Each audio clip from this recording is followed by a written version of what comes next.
Okay. Hello, everyone. This is the AMP Graduate School panel. My name is Emily Kaczynski. I'm IEEE Secretary for this year, and I am a fourth year computer engineering student. So let's introduce our panelists, starting off with David Cow. Yeah, hey guys, I'm David. I'm like a recent grad from UCLA. I did my undergrad in EE from 2018 to 2022, and then I did ESAP at UCLA as well, from 22 to 23 in circuits and embedded systems. I'm from New York, but I went to UCLA for school, and now I live in the Bay. So I'm, trying to find my way back home, but I'm a little lost right now. In college, I did like IEEE projects and board, and also a bunch of social clubs. In the Bay, like I picked up a lot of like random hobbies, like volleyball, and I listen to loud music, and I read books, and I'm pretty into stationery as well. And my career interests, mostly medical devices and chip design, as well as some signal processing. And that's kind of what I do right now. I do ASIC design.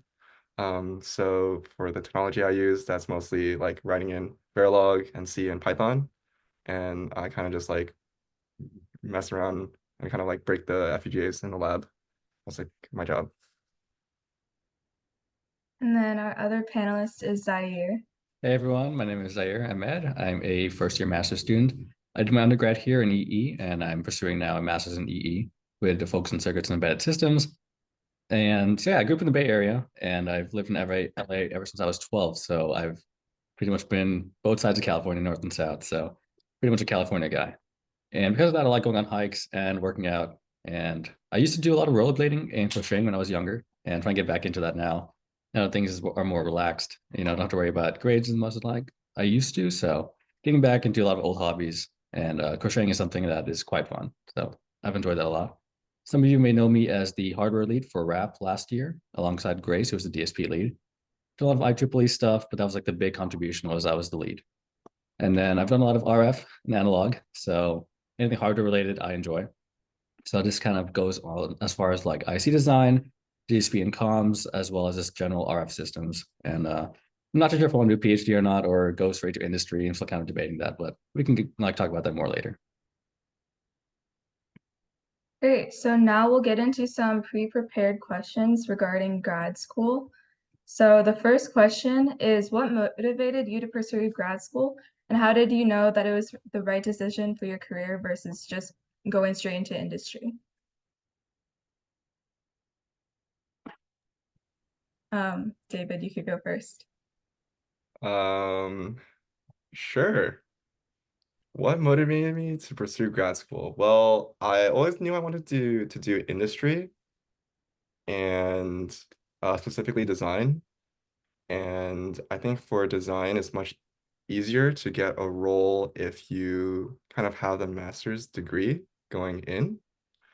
And so that kind of informed like my decision to do grad school.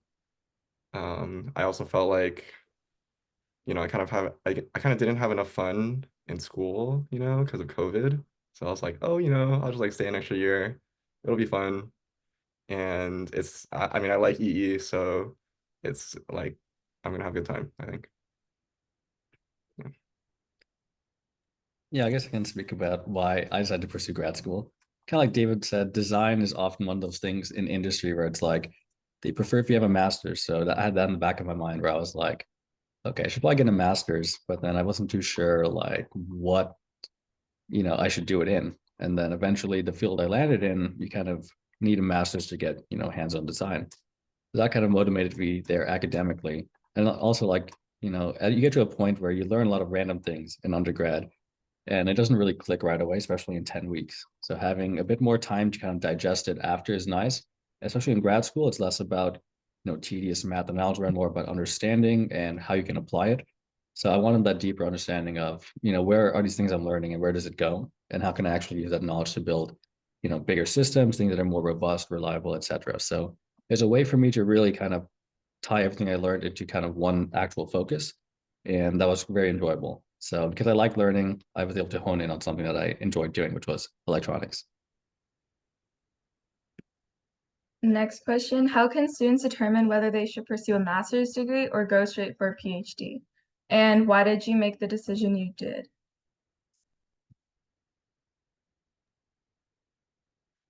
I mean, I think Zaire should take this. Like he's in the middle of that decision right now. Yeah, yeah, this is a horrible decision. I'm still like tearing myself up constantly about this. But I mean, I've talked to a lot of people, both in industry and here in academia. A lot of people who are now PhD students here and people who are said, nope, I don't want to do a PhD. So I have a lot of input from them, so I can kind of very concisely summarize it as a master's degree opens up a lot of doors as far as, giving you locations, pay, et cetera, specialization, job security. PhD is the same thing, pretty much. End of the day, if you have experience and you know your fundamentals, you'll be hired for a job. Sure, a PhD will make you necessarily like stand out more. Yeah, you tell them you're a PhD, right? But then, end of the day, if you're a master's with like 2 years of experience, it's pretty much equivalent. And the big thing for a PhD is if you want to do it, why do you want to do it? So you shouldn't do it just for the title of a PhD. You should do it because you enjoy research, you enjoy pursuing a problem, you enjoy learning about something really, really deeply. And it's not something that's trivial either. When you're in school, you always kind of know what the end goal is, and a PhD is you don't know. And that's something that is hard for a lot of people to wrap their head around because you go into it thinking, hey, I want to do it, but eventually after, maybe a few years, you realize I don't want to do this. It feels like I'm not going anywhere. So it's one of those things where you really just have to factor in how much you care about, the next few years of your life. That's the big thing is in your 20s, 4 years is quite a bit, 4 or 5 years is quite a bit, especially when you weigh that against, potentially working at the same time and living in a different place, right? It's a big decision to make.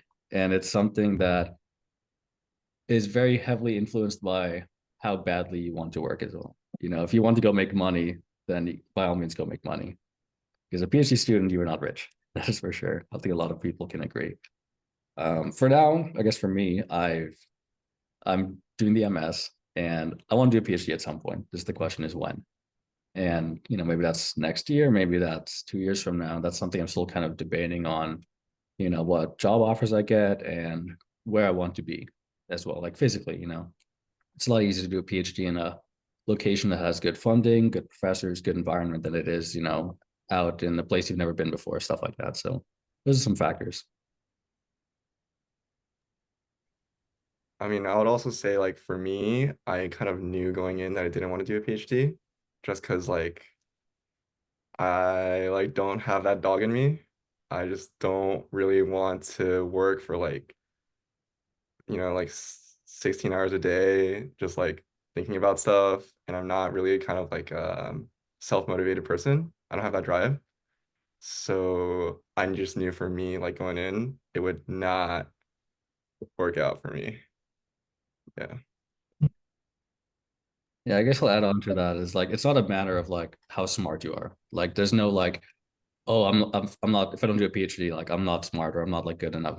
There's nothing like that. There's I know I've heard so many stories of very brilliant people and they do a PhD and just due to life circumstances, school circumstances, they're not able to finish it. It's not a measurement of how capable you are of like a person or an engineer. It's the big thing. It shouldn't be don't approach it as a title, because it's not. It's an experience and it's not something you say just for the sake of saying.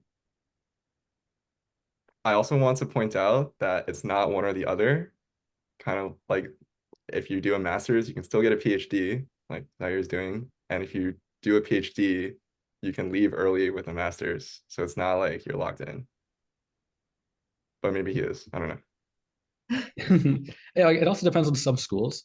Like some schools I know are a bit more specific. If you are in the PhD program and you try and drop out, they'll be a bit more, restrictive and what type of credits you can get, etc. But most schools are pretty lenient with that. Like your first year, if you decide, hey, I don't really want to do this, most advisors will pretty much say, yeah, that's fine. Please go pursue what you want to do. Most advisors nowadays are very open to that, and they care about you as a person as well. Great. Our next question is, did you do research in undergrad or in grad school or both? And what was your experience with that? I guess I can quickly Okay. talk about it since I don't have too much to say on this topic. Um, so I've not done actually any full like undergraduate research here at UCLA. Um, and in grad school, a lot of the research you find is in a lab. So right now I'm not pursuing any research, but what I do a lot is like personal projects. And research is very also heavily dependent on what your focus is. For me, I'm in hardware, and research in undergrad is a lot harder to get, and it's not something you can easily dive into. But different areas that are more accessible, that let's say are more software oriented, you can dive into a bit sooner, get used to the tools, and you can be more in the eyes of a PI, you can be more useful. Um, so research is something that if you have the opportunity to do, I would say try it, get a feeler for it. It's something that, you never know if you're going to like it. And it's something that I recommend everyone to try out just once if you have an opportunity. You learn a lot, and you learn what you don't know, which is just as important because knowing what you don't know is something that can help guide you as for what you want to do in the future and how you want to structure your courses, your extracurriculars, etc. And that's a very important thing, especially if you are debating, do I want to do master's or PhD, or do I just want to do a bachelor's and not do graduate school? Is if you have that bit of research experience, you can kind of get a glimpse into that life and decide for yourself, hey, do I actually like doing this or not? That was an excellent point. Hold on, let me find the React clap. Okay. For me, I did actually 2 labs when I was in undergrad, and I really didn't like it. And that also helps inform my decision that I did not want a PhD. So, I mean, it was a good time, and I definitely learned a lot that I would never have learned otherwise because it was not stuff that you learn in class. And it was like way like outside of like my knowledge, my year and like the classes I was taking and stuff like that. Um, but I think it's a lot less glamorous than it seems. Yeah, like whatever you think it is, it's like worse than that. Yeah. Like the fulfillment comes from the fact that you know that you're pushing the boundaries of science, which is cool. But I wasn't pushing the boundaries of science. I was like cleaning up these data sets. My mentor was pushing the boundaries. And so, there's a distinction there. That's it. Yeah, I guess I'll very briefly mention something else. UCLA's like master's program is quite, I guess, unique in the sense where you can do a master's here and not need to do like a thesis or like a big project. A lot of other schools will require you if you're at grad school to do like a thesis or do like like a mini project or something like that. So that's also something that may kind of dictate if you want to do grad schools. If you do it and you're at a place that requires a thesis, that's probably a bit more than a year. Maybe looking at 2 years. First year would just be classes, and second year would be actual like the full fleshed out thesis, and you're doing work in a lab. But at UCLA, it's you can do a master's in like 1 year, which is courses. 1 year and like one quarter, stuff like that. There's also something to consider is if you apply for grad school, do they have courses? Is it thesis? Is it like a mix? How does that work? That's something you should look into. Okay, and then our next question is, what do you wish you knew before applying? Or did you know everything? And this question doesn't pertain to you. Before applying to grad school? Yes. Hmm. Hmm. Can you think of anything, Zaire? Few things that kind of come to mind. I mean, overall for me, I'd say like grad school has been like a huge positive so far. And there's nothing that's really been like, oh wow, I've not predicted this or like seen or heard of this before. It's kind of things that I was told about, and I was generally like, okay, I see what I'm getting myself into generally. I will say, um, once you're in grad school, it is still as stressful, sometimes even more stressful as school, like, normal undergrad. And it's also has the potential to be more enjoyable. And that's not something I was really told, a lot of like upperclassmen are always saying, grad school is rough, and it is rough. But between the periods of, you're very busy with work and projects, there are moments where you do very much enjoy what you're doing, hopefully, at times. But as far as like general grad life and the application process, I don't think there's really anything I wish I knew, because at least over here at UCLA, we have a lot of good counselors, and our grad department is really good at giving us good perspective and helping us with our applications and all of that stuff. There was nothing that they kind of left out that blindsided me so far. Yeah, I think for the actual application process, I was pretty prepared. Like, just go set up like a counseling appointment with the engineering like counselors, and like they'll literally tell you everything you need to do. I think for like grad life, I think hmm, I think the thing that I wish I knew mostly was that like the classes are either a lot easier than undergrad or a lot harder. And I think you should, you know, pick your classes carefully, and like obviously there's some things that you really want to learn that are going to be hard, and you just take the class and you learn it. And there's some classes that are not that helpful, So I do wish I kind of budgeted my classes better.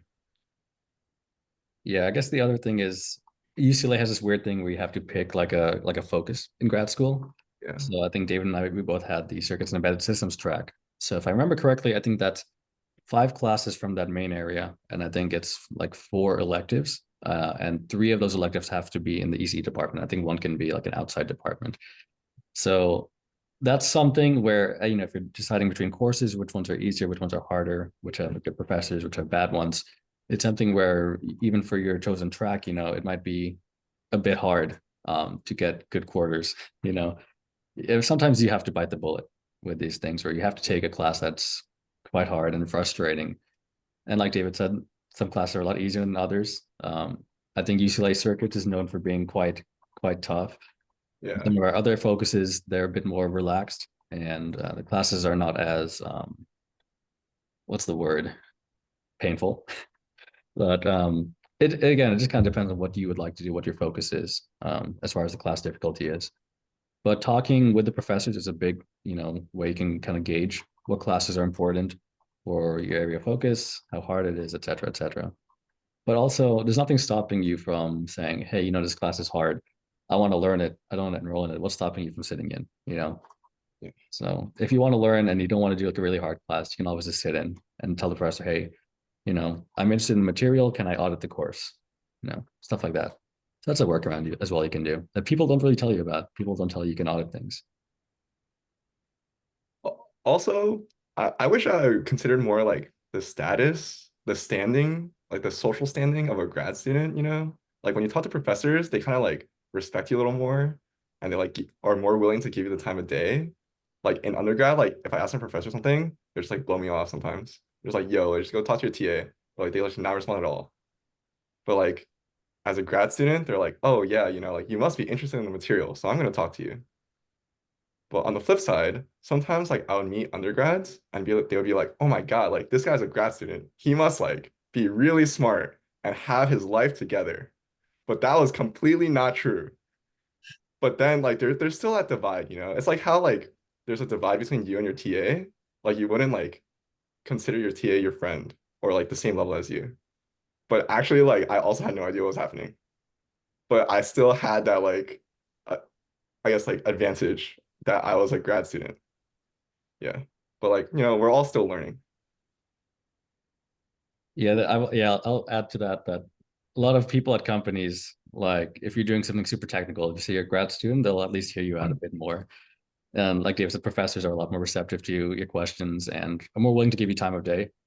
But there is also like you do feel older once you're a grad student.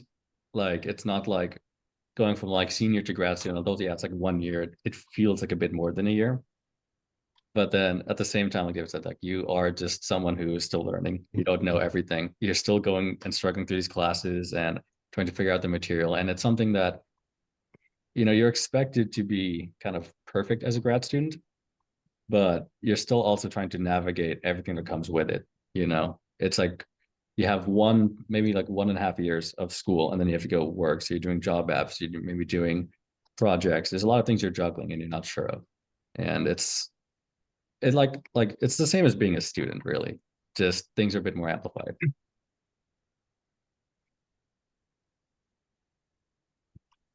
Then the next question is, well, you guys were kind of mentioning this a bit, but how have you found grad school to differ from life during undergrad?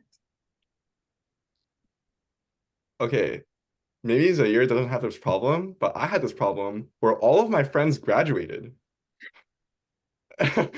And actually, it was a lot less fun because I was just sitting at home reading all these papers and doing my projects, and all my friends were like making money and like going to EDC and stuff. But I was like at school, like doing my literature review. And that was kind of like a rough adjustment, you know. Like you do have to make new friends, I would say. Yeah, it's a lot harder to meet people in grad school, I feel like. Um, a lot of your classes, it's hard to kind of reach out to people and build connections like you could in like undergrad. Um, People are just more like busy, because a lot of grad students, also PhD students, so they're busy, and then other master students have their own things going on, and it's a lot harder to connect with people, especially like if it's like a lot of people will like graduate. So it kind of becomes a bit more like socially like draining, I feel like. It's kind of like a self fulfilling prophecy in a way. Like you're grad student, you want to stay motivated, but then as the year goes on, you just kind of slowly become more and more like tired. Undergrad, it's like every quarter will end, you'll kind of have like a good break. Grad school doesn't really feel as much like that until you actually go and like get out. But the big thing is like you lose like your social circle that you had school with for like 4 years, and that's kind of it's a big hit. It's a big hit. Yeah. Yeah.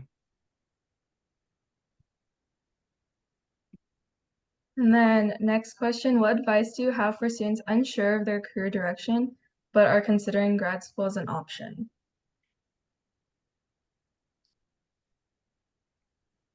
I would say it kind of like this kind of ties back to the previous point where like a previous point that I didn't mention, like if you're in grad school, like you kind of chose to be there, you know? Like if you want a career in engineering, you don't need a master's degree, right?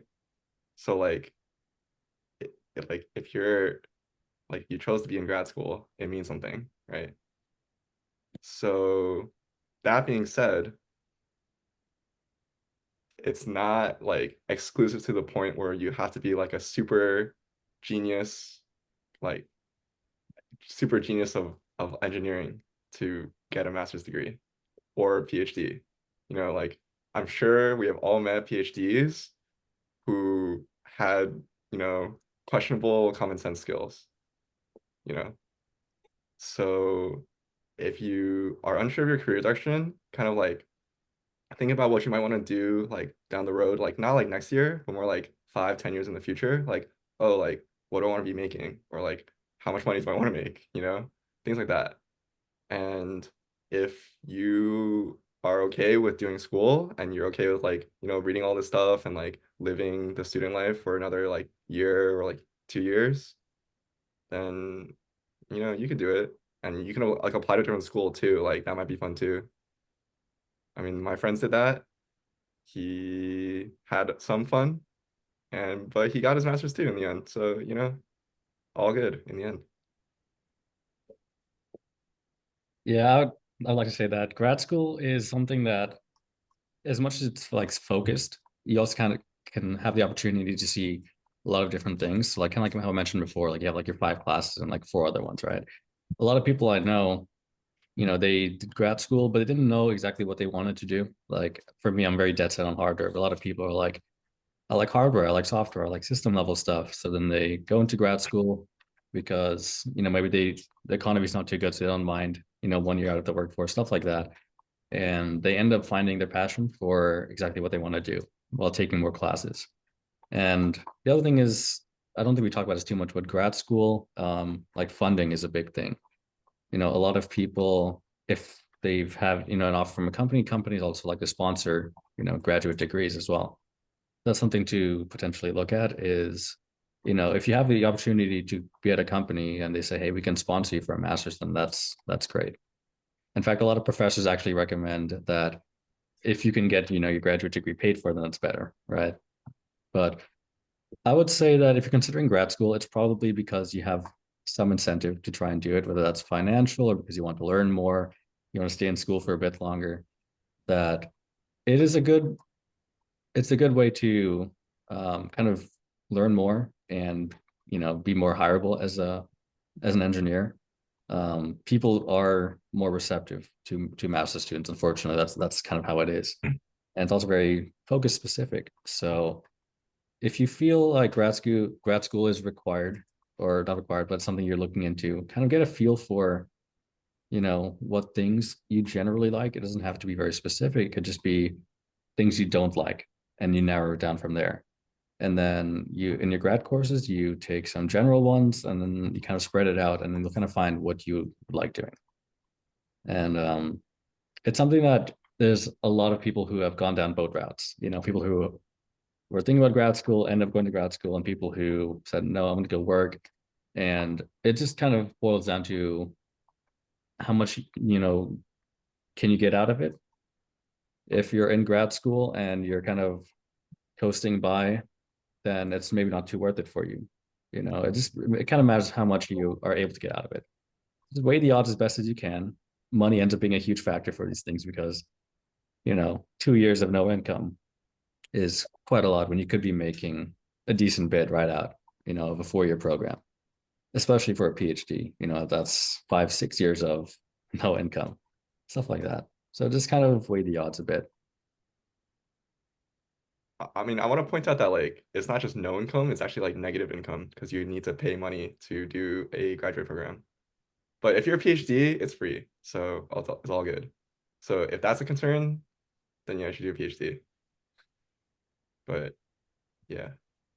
Oh yeah, the other thing is like how we have the option as students to do internships every summer. If you are doing research, whether you're a master's student doing research or a PhD student, usually PIs won't let you do an internship every summer.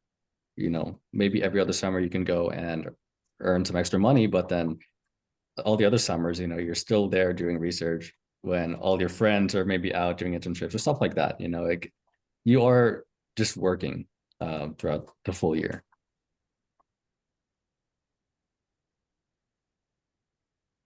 And then lastly, before we get into ESAP and then open it to questions from everyone on the Zoom, do you have any other advice that you would want to give like these undergrads right now?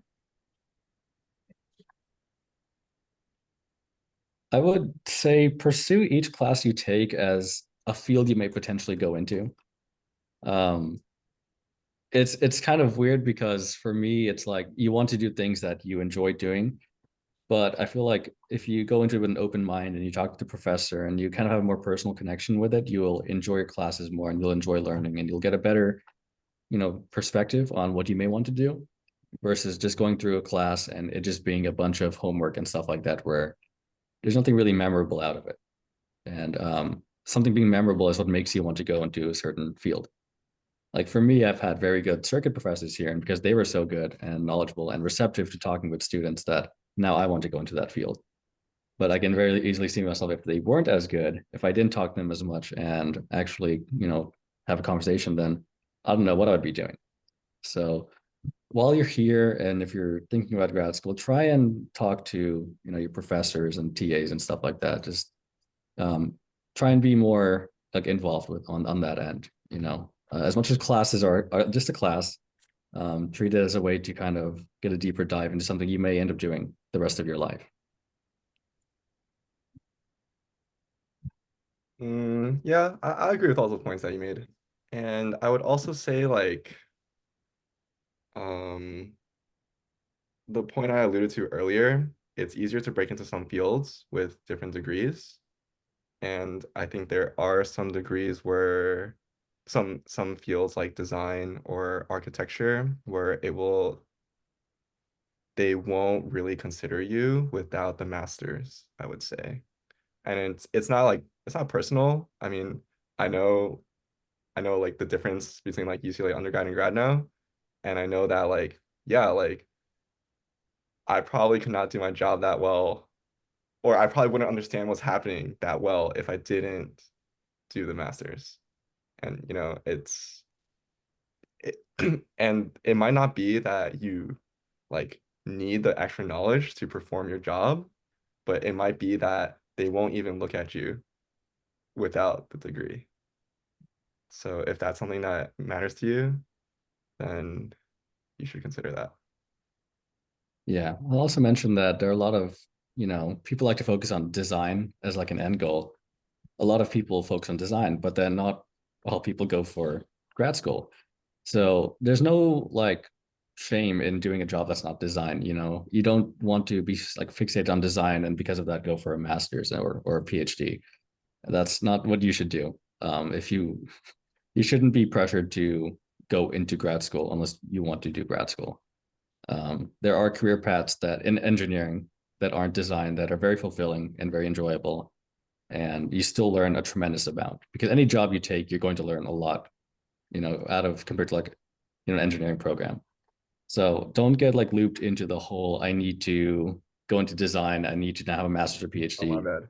Yeah. A lot of people go through that, especially like in, sophomore, junior year, and then they realize senior year, you know what, I'm just gonna go work. Design is not for me. I'll go back to it later, but for now, I don't need to do it. All Uh, right. so don't be too fixated on I guess the prestige of design. A lot of people like to hold design as something that smarter people do, whatever. There's no difference, you know. All right. Clearly, you're a lot more woke than me. Your eyes have been opened because now I'm a designer.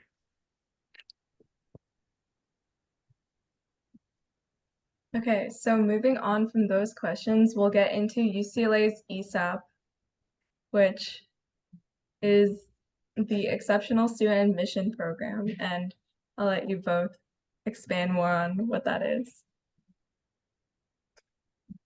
Yeah, so I guess I've just done this like I guess a few months ago, so it's pretty recent in my head. So like yeah, so basically you have certain requirements you have to meet there at the bottom. Cumulative GPA of 3.5, major field upper div GPA of 3.5, and you need less than 36 units remaining to graduate. So I'll talk a bit more about that. And of course, you have to basically tell the school, hey, I'm going to be graduating at a certain date. So that's point number 4, saying, hey, UCLA, I'm going to graduate June 2024, something like that. And then you need to meet your technical breadth area. And then you also still have to be an enrolled student. So once you meet these requirements, let's say let's say you're a senior, you finish your technical breadth, you have the two GPA requirements, and you're going to have maybe 3 classes a quarter until spring quarter. So that's nine classes, then you graduate. So that's going to basically put you at the 36 units. And then from there, you can basically just say, hey, I'm ESAP eligible. Now, what do you do from here? You'll fill out your whole entire, graduate application to UCLA. That's due like December, mid-December. And then at the same time, you'll tell UCLA, hey, I'm ESAP eligible. And you'll also on your graduate application, put ESAP as well. So when they see your application, they know, okay, this person is applying through ESAP. And then from there, it's pretty much if as long as you continue to meet these requirements, which is just the GPA throughout winter and spring, you'll get into the program. And it's very streamlined. I do want to say that you should declare your ESAP eligibility, and that will save you a lot of like time and stress. Yeah, like that's important to do. Don't forget. You do it on my UCLA. Yeah. So ESAP, you don't have to declare in fall, like I declared in winter. So like the second last quarter before I graduated. You can even declare in spring if you wanted. But at the start of every quarter, the first 2, I think, or maybe 3 weeks, they'll send out an ESAP eligibility form. So you basically just fill it out with your name. It takes like 2 minutes. You put your name, UID, your GPA, what classes you have left, and then your unofficial transcript. And then they'll respond back saying, yep, you're ESAP eligible. And then it's a smooth sailing from there.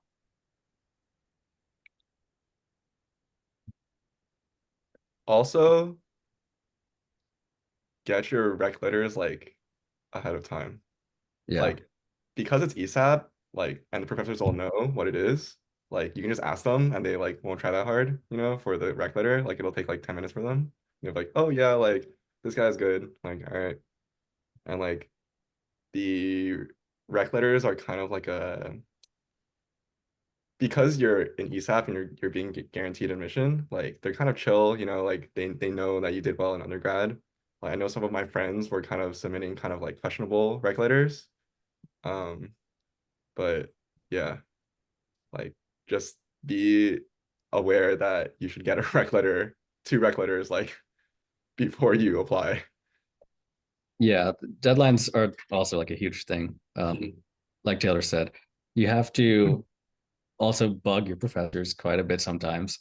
You know, like they know that they have to write you a letter, but they also have a lot of people approaching them. So you will approach them and they'll say, yeah, sure, we can write it. And then they'll literally ask you to bug them like every week until it's submitted. And luckily, it's not due December 16th, which is when the actual grad app is due. They have like a 1 month window after, but they still like to want you to pressure them to get it done, you know, December 16th or so, because afterwards it's like winter break, right? So beyond that, it's just you know, they write you a letter, and if they know your ESAP, they'll just kind of write a brief letter, you know, like this student took my class, they got so and so grade, blah blah blah, stuff like that. They're not going to really write an like exceptional letter because it's just for your admission. They know it's just like a general requirement. But yeah, at the same time, make sure that you know you kind of have everything lined up and like ready to go. Like you should keep an eye on your GPA, keep an eye on what classes you want to take so you don't go over the 36. Make sure that you've declared your graduation date, that you talk to the department. Our grad department here is very receptive. Like you wouldn't expect, you know, the two people who run it to be receptive to so many students, but they pretty much carry the entire like graduate school. And so you can always go and ask them questions and they'll walk you through how you look as a student. Like, is this person ESAP eligible? And they'll tell you what you need to do. It's just as easy as finding their hours and you know getting an appointment, and that's it. You can just walk in. So it's very convenient, and our counselors are always, you know, available to help.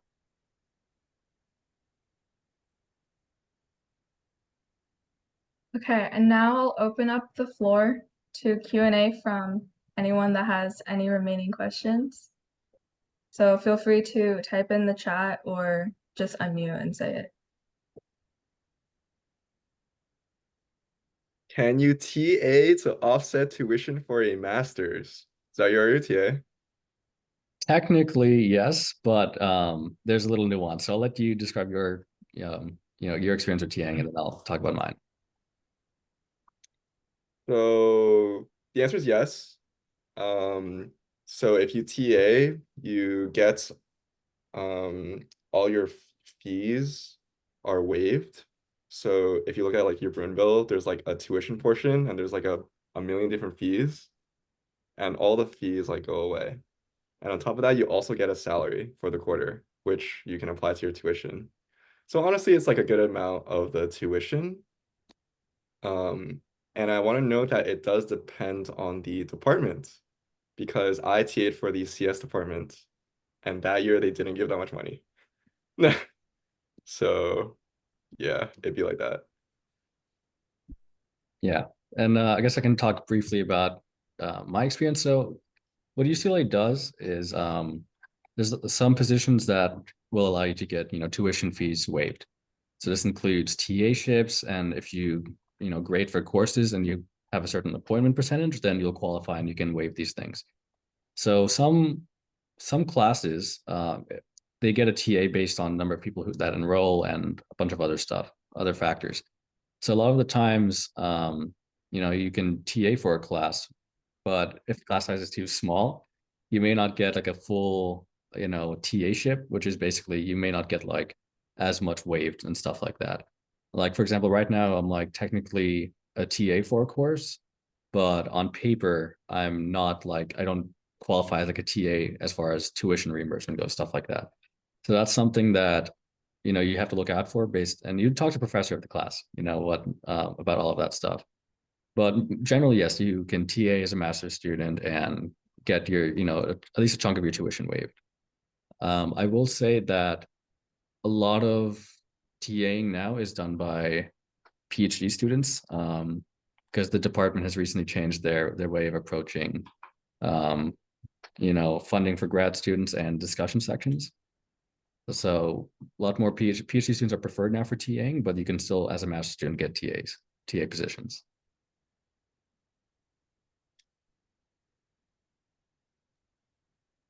But also you could TA for other departments too.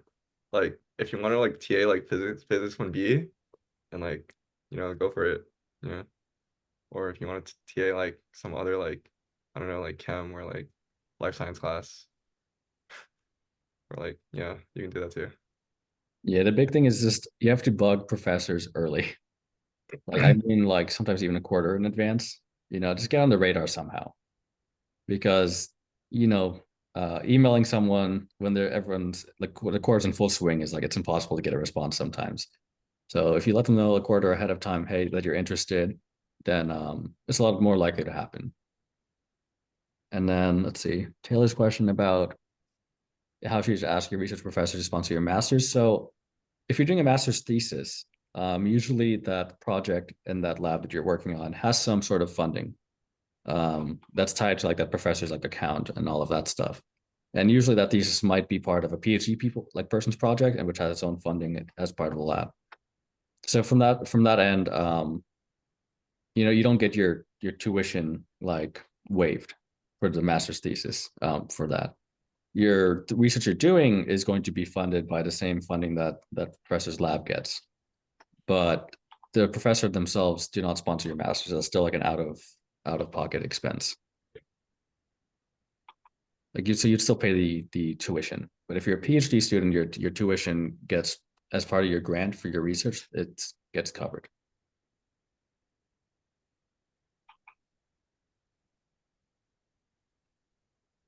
Great question, Taylor.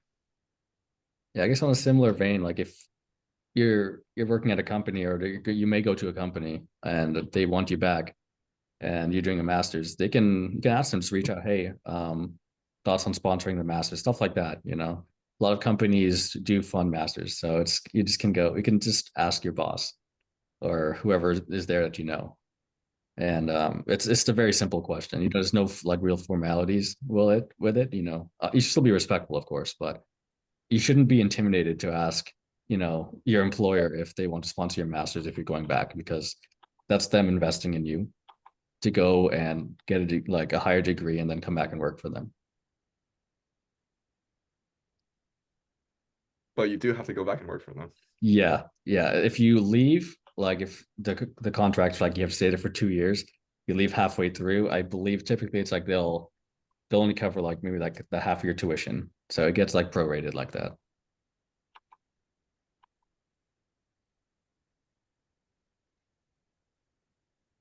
And the other thing I'll mention, this is a very low chance of happening, but because I declared my ESAP, I think in spring actually, by the time UCLA school itself did applications, the department got my grad app that was due in December, and they saw that, and then they saw, okay, ESAP. But then when they checked my like portfolio, they didn't see ESAP because I hadn't like declared by that. I declared in spring. So I got the rejection email, but then you go and talk to them, they say, no, we're aware of this. We know you're fine, you know? So that's something that no one really tells you. So if you declare winter or spring, you may get a rejection email, but go and talk to them. More than likely, if you fill out a survey and they've told you you're ESAP eligible and your GPA is above 3.5, that's just like a false, like a red flag, just because EC department has to communicate with the big, UCLA school itself, and there's just communication like mishap there. So not, yeah, don't be alarmed if that happens. Just go talk to, the grad department. That is great to know because I think I have to apply to be ESAP eligible in spring quarter Yeah. because of my minor. Yeah. Oh, I guess one thing is the reason why I was ESAP eligible in spring is because I was like, you know what I'm going to do? I'm going to take classes that I don't have to take just to learn, blah, blah, blah, right? So those units, even though they don't count for anything for graduation, still counted for those 36 units to be ESAB eligible. So if there's classes you want to take and you don't want to really postpone your notification of ESAB eligibility, just audit them, you know, unless you want to like maintain being a full-time student to get financial aid and stuff. But beyond that, it's like just stay at the 3 classes minimum for that. No reason to do a 4th class or stuff like that if it's no reason for you to take it to graduate, right? You just don't want to risk being over 36 units.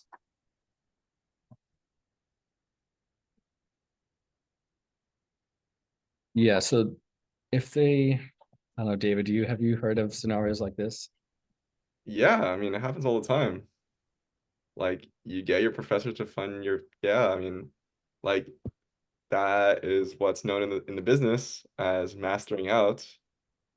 And it's like, you start your PhD, you like talk to your professors, they're like, all right, you seem cool. I'm gonna give you money so you can work in my lab. As a PhD student, you still need to take classes, like with the master students, and then you'll feel really like, well, the PhD students will feel much more stressed because the bar for them is actually higher. For master students, you need a B minimum, but in some classes, the professor forces the PhD students to get an A, which is really funny. And I thought that was really funny, but I wasn't a PhD student. So yeah. And then some of those PhD students, like they do, research in classes for like a year or two, and they realize that it's not really what they want to do. And they kind of like take a look around at the lab and like their professor and their mentors and stuff, and they realize like, oh, like maybe it's not really going anywhere, or they don't have any good ideas, like they don't think it's worth it. Since you have taken the classes, you are eligible for a master's degree, and you can just leave the program and you can, go off into the wide world of industry and be like, wow, I have a master's degree. Yeah, at least at UCLA, it's very easy to kind of drop out of the PhD program and master out. You pretty much just talk to your professor, then you talk to the department, and then it just goes through. And it's like nothing really ever happens. It's quite a smooth process. Yeah, I mean, I guess it's a bit different if there's funding for like housing and stuff like that. I don't know how that necessarily works, but at least for the program itself, the funding attached to the research, that's not on you anymore. That's all tied to the project itself. So you dropping out, let's say like your the project you're working on has like X amount of funding. You saying I don't do the PhD, that you don't even care about that funding for that project. That value doesn't affect you. It's completely separate.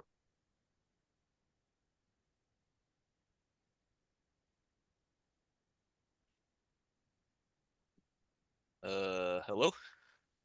Hello. Hello.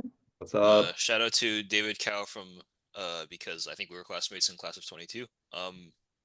Anyway, I had a question. I saw you like I've two been months working ago. in industry for about 2 years, so not undergrads, but I'm looking at coming back to UCLA for grad school next year. Something I was just curious about is that I think the UCLA master's program, they said you can either just take classes and then get out, or you can take, I think it was like one fewer class and then do a project with a professor. And then the other option is, I think, kind of like mini micro PhD is like you take 2 fewer classes, but then you spend 2 quarters doing some kind of research and then you have to make a thesis. As somebody who's like just done plenty of classes and then done like quite a bit of industry at this point, like I'm kind of morbidly interested in trying out some like research and then lab experience that I didn't have really much time to do in undergrads. Do you have like any comments on like how common the project and the thesis options are, like among the like master students at UCLA, and like kind of any positive or negative experiences from those? I have a few I guess thoughts on this. I would say if you want to get a feeler, then if you're approaching a professor, it's better if you start off with saying, can I going for like the one course getting waived option and doing a bit of like the mini project, and then potentially expanding it to, the full thesis and the 2 courses off. That's something you should communicate with the professor as you're talking to them. Is like say, hey, I want to do research. I want to do at minimum, the mini project, and then if all goes well, potentially the thesis, because the mini project, I've heard of people doing that within the 1 year, maybe 1 year, 4 quarters, a 1 year, like one extra course, 4 quarters total. But the thesis is typically going to be 2 full years. So that's one big difference.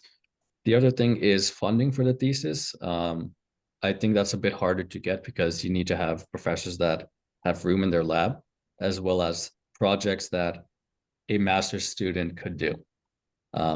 Because PhD students are expected that you toss them into the deep end of the pool and they'll figure their way out. But master's students who are doing a thesis, the professors kind of have to cater the project to be a bit more approachable. So there's also that factor. Do they have projects? Do they have the open space? Do they have funding? And those are three factors that if you talk to professors about early, then they can maybe figure something out, you know. But if you tell them like a month before you get to UCLA, it's a bit harder. So it's something that, you know, you should look into a bit sooner rather than later as far as talking to professors and, you know, letting them know who you are, what your background is, things you want to do. That's something you should start early so that way you can get a better feel for if you're even able to do a thesis with them. That's one thing. But I think most are very receptive to just going and approaching them and talking about, hey, I want to do some research. I want to do a mini project for sure. And then if it goes well, we can do a thesis. A lot of newer professors here open to that because they have a lot of work that has to be done and they want to build their lab. So they're not going to be picky about, oh no, I'm only going to do PhD students. They'll kind of accept anyone who's willing to do work. And if you want to get thesis out of it, great. Yeah, thanks for the insight. It's just, I know I'd say this, but like I'm kind of missing the kind of learning experience of academia. So I think with this context, I think I'll probably just shoot for like just coming in, expecting kind of a mini project and getting to know my professors and seeing how that goes from there. Thanks. Yeah, there's definitely like on the application itself, there's like a section for it. And you know, you get placed with an advisor. So like even though I'm courses, I have like an advisor, right? So it's probably in your best interest that you talk to that advisor. You know, maybe you shoot an email or something before you submit your full application for like the thesis or like the mini project. Just to, you know, get a feeler for them and, you know, have some communication going because there's also a decent chance where if you don't talk to them, you know, you'd say, okay, I want to do a thesis and it goes through and like no one has space for you and stuff like that. And then you get here and now it's like, oh wait, I thought I was doing a thesis, but then you're forced to just do courses. So that's something you should talk to them as just the sooner the better, really. Okay, got it. I've been doing my homework a bit on the faculty for now, so yeah, I'll get in touch before I send my application. Thanks. Yeah, don't be afraid to also email professors like a lot. You know, if they don't respond after like 4 days, typically send a follow-up. Especially for something as important as like grad apps or like letters of rec, stuff like that. It's like you don't lose anything by pestering them, really, unless you send them an email every day. But like you don't lose anything. Don't be hesitant to bug them. Yeah, it took me a couple emails to reach some people for Yeah. rec letters, but thankfully they did reply. So Yeah. okay, I'll just keep that one in mind for other things on the apps. Thanks. Yeah, good luck with the app.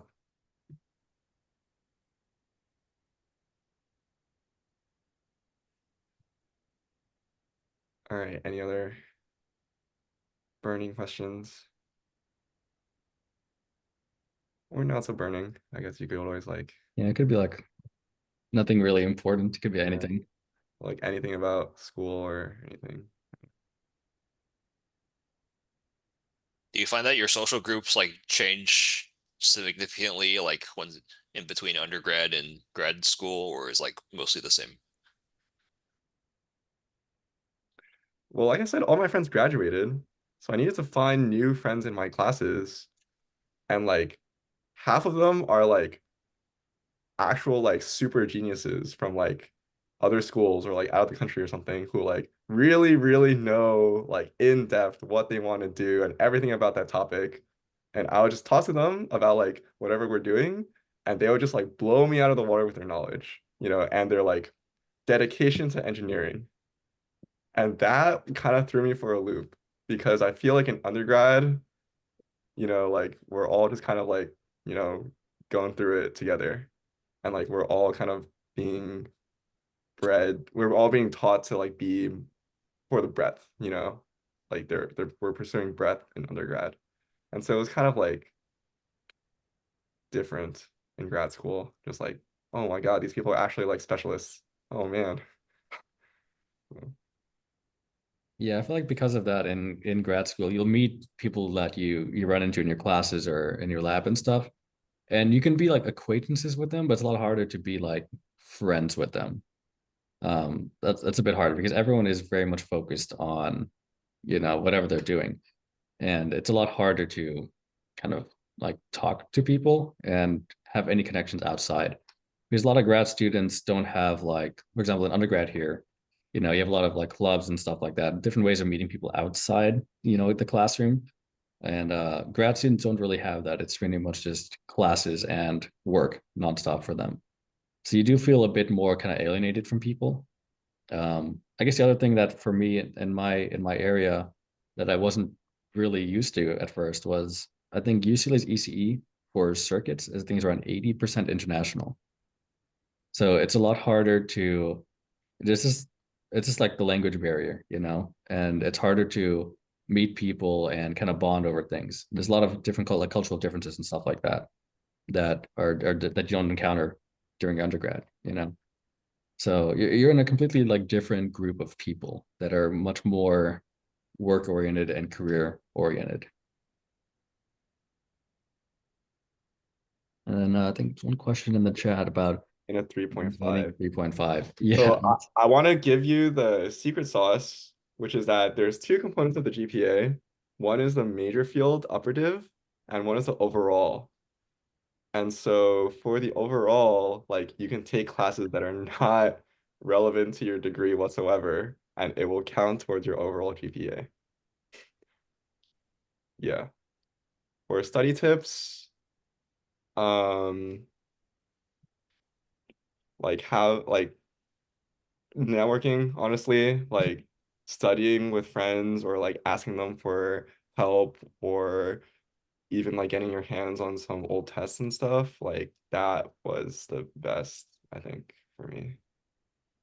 Yeah, something that helped me was talking to the professor, TA, and other people who have taken the class because they can tell you what are the actual important things you should know for the class. Because when you're taking a class and you have no like insight, you're like, what's important? What do I actually need to know? How much do I need to know? How much do I need to be able to replicate this on an exam? But people who have taken the class, they can actually tell you what's important, what you should look out for, and that can really kind of help streamline like your studying. Because you know what to look out for and what to practice. And that way you're not getting bogged down by like all the like miscellaneous details that it's not going to be as worth your time. But also, I guess like office hours. I feel like people always say office hours, but office hours are genuinely like super helpful. Like if you Yeah. have a question, you can literally just go bug someone, which is kind of a weird concept, but like you can just go annoy your TA and they Yeah. kind of have to answer your question. Yep. So take advantage of that. Plan like the way you do your homeworks around people's office hours. Yep. Because why would you want to struggle with a homework for like 5 hours more than needed when you can plan it around the TA's office hours and save time and be more efficient and put that time into better things.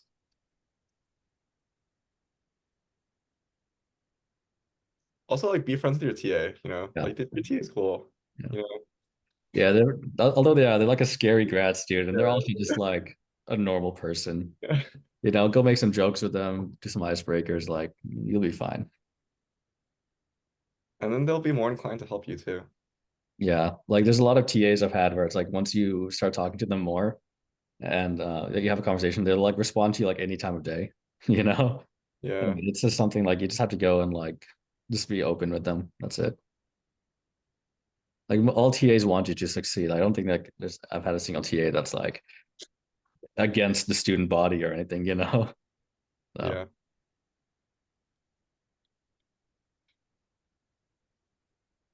but yeah, old tests are kind of nice, I will say, because you get to see how you get to like pace yourself and stuff like that, and you get to see what things are important, and it's just good practice as well.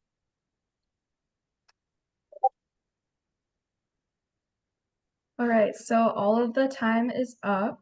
Thank you everyone for coming, and thank you so much to David and Zaire, our panelists. If you have any further questions. feel free to reach out. And yeah, I will post the recording. So if any of you would like to rewatch any of the parts, or any of you watching from home.